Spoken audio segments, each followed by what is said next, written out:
Starp maniem draugiem, skolas biedriem un paziņām īsti nav neviens, kurš nekad neko nav iegādājies internetu veikalā. Kāds regulāri pasūta kaut ko no Vācijas, ASV vai Latvijas un Ķīnas veikaliem.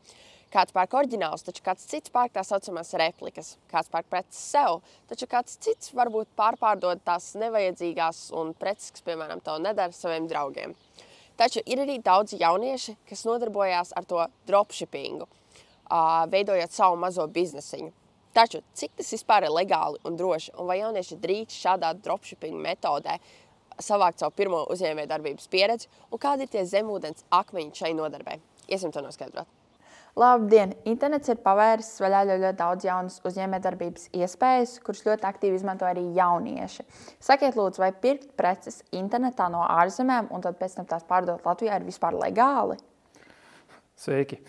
Jā, Latvijā ir atļauts gan pirkt preces, gan pārdot preces no interneta pirktās, bet pirms to sāk darīt, noteikti šeit būtu jāvērtē vai nav jāuzsāk kaut kāda uzņēmējdarbība jāreģistrē. Tāpat būtu jāpaskatās, vai nav nepieciešamas kaut kādas licences šai precei vai lietai, ko jūs taisaties tirgot. Un būtu arī jāatcerās, ka Latvijā ir noteikts aizliegumi dažādu preču pirkšanai un pārdošanai internetā. Teiksim, arī tabaks izstrādājumiem, gan cigaretes, kur ir e-šķidrumi, e-cigaretes, un arī medikamenti, pieņemsim. Ja es gribu uzsākt šādu tirdzniecības biznesu un izveidot kādu mājaslapu vai, tirgoties Instagramā vai TikTokā, kur es varu saņemt to konsultāciju, kā šo visu darīt pareizi? Noteikti ieteiktu sākt ar Valsts ieņēmuma dienesta mājaslapu. Valsts ieņēmuma dienests ir sagatavojis dažādus informatīvos materiālus un tur publicējis. Tad jautājumu gadījumā noteikti droši var vērsties un zvanīt uz informācijas centra tālruni, vai arī jau rakstiski specifiskus jautājumus rakstīt elektroniskās deklarēšanas sistēmā.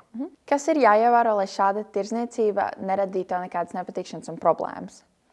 Pirmkārt, noteikti būtu jāievēro Latvijas likumdošana noteiktā un tirdzniecības noteikumos noteiktās prasības. Un galvenais arī, kas būtu jāievēro, būtu noteikti jāseko līdzi, lai šī prece, ko jūs taisaties tirgot, viņa atbilst kaut kādiem standartiem un drošības noteikumiem, lai pēc tam neradītos problēmas kaut kādas. Vai es drīkstu pirkt viltojumu preces vai kādas replikas no internetu veikaliem? Kādas vispār var būt šīs sekas manai rīcībai? Šeit būtu jāpiezīmē tas, ka nedrīkst saņemt šīs viltotās preces, jo tas galvenais uzdevums uz robežas ir kontrolēt šos viltojumus.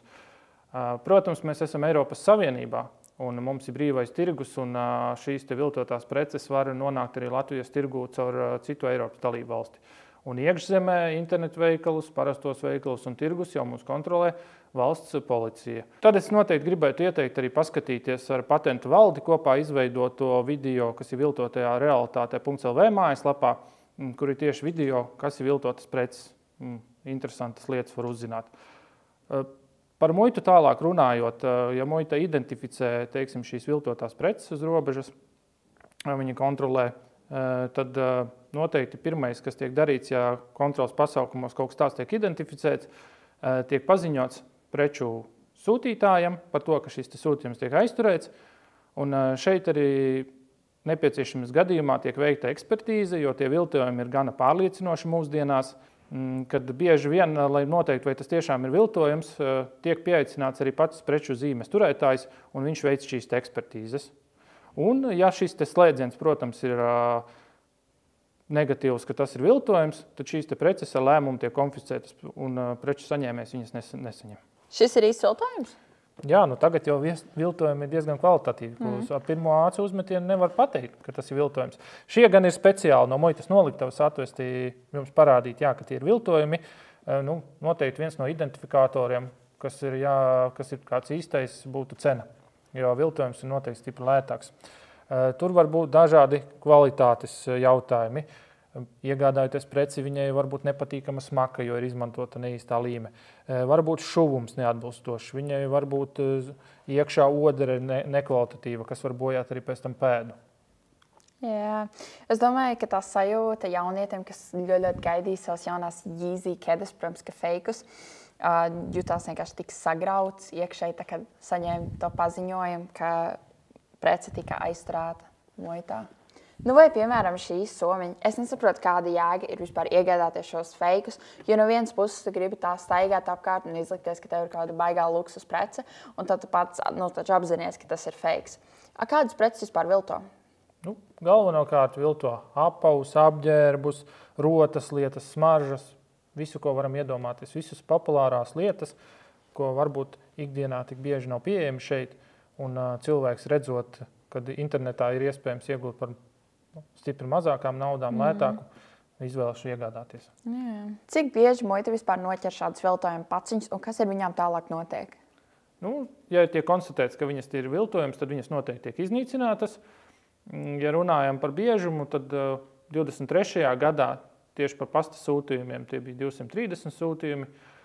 Un galvenais, kas tiek konstatēts iekšā, tur ir galvenokārt apģērbi, apavi, rotas lietas, galvenie ražotāji, kas 23. gadā bija konstatēti, tie varētu būt Adidas, Nike, un galvenokārt preces tiek sūtītas no Ķīnas vai, teiksim, Turcijas, un medikamenti arī no Indijas.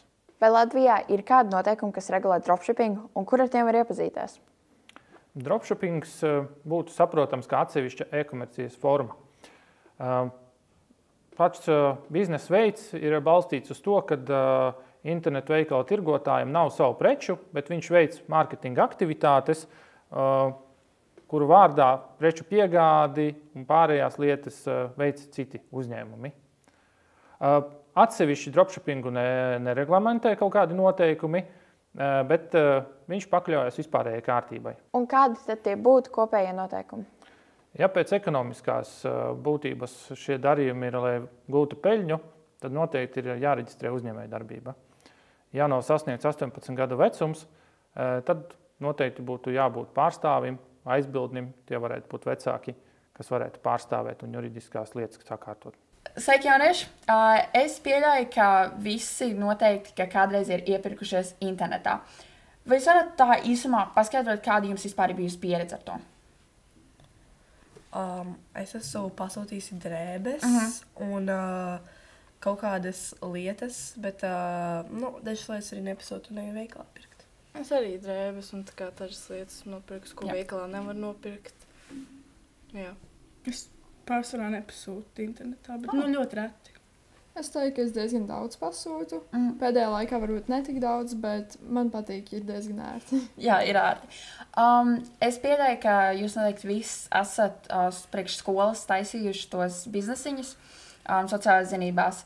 Vai jums ir gadījies tā, ka jums, piemēram, ir jāpasūta kaut kādas izeivielas internetā? Es nezinu, kaut vai pārtikas izeivielas, jūs cepat kaut kādus cepumus, vai jūs tirgojat, es nezinu, taisat kaut kādas stilīgās zeķes vai tēkraklus. Jums jāpasūta no interneta. Jā, man ir tā gadījies, es sūtīju iepakojumus. Jā. Vai jūs esat kādreiz saskārušies ar fake precēm pērkot no interneta? Es personīgi pat neesmu saskārusies, taču es esmu dzirdējis daudz stāstu, kā citi pasūta kaut ko un domā, kad saņems zīmola preci, taču beigās izrādās, ka tas ir fakes. Jā. Vai kādu no jums nākotnē vēlētos nodarboties ar uzņēmējdarbību? Jā, es noteikti gribētu. Es arī vēlētos. Man vēl jāpadomā, bet jā. Mums vajadzētu uzmodelēt uzņēmumu. Tā ir ļoti, ļoti laba ideja, tāpēc tas arī būs jums tāds tā kā mājas darbs uz nākamo nedēļu. Izdomāt jūsu biznesa plānu, kam tirgot, kur tirgot, kādiem cilvēkiem, cik maksās, kādi būs tie produkti, kuri jums vajag, tāpēc saidzies ķerties klāt. Dropshippingu, repliku un viltoto preču pirkšana internetā jauniešiem ir parādījies tāds eiforijas mākonis, kas dod tādu iespaidu, ka, jā, es varu pirkt fake preces internetā, jo tā taču dara visi, tā drīkst. Bet, draugi mīļie, viltojums ir un paliek viltojums. Ja tu iegādājies viltotas preces internetā, tu šādā veidā dari nelegālas aktivitātes, kā arī tu atbalsti krāpnieciskas schēmas. Tāpēc vēro sarkanos signālus, tāpēc atbildi pats sev. Vai tu esi gatavs riskēt ar savu naudu, gal galā saņemot kādu nekvalitatīvu preci vai nesaņemot preci vispār? Toties saņemot sodu par to, ka tu pasūti fake preces no internetu veikaliem. Tad, kad tu tiksi pieķerts, jo tici man, tu tiksi pieķerts.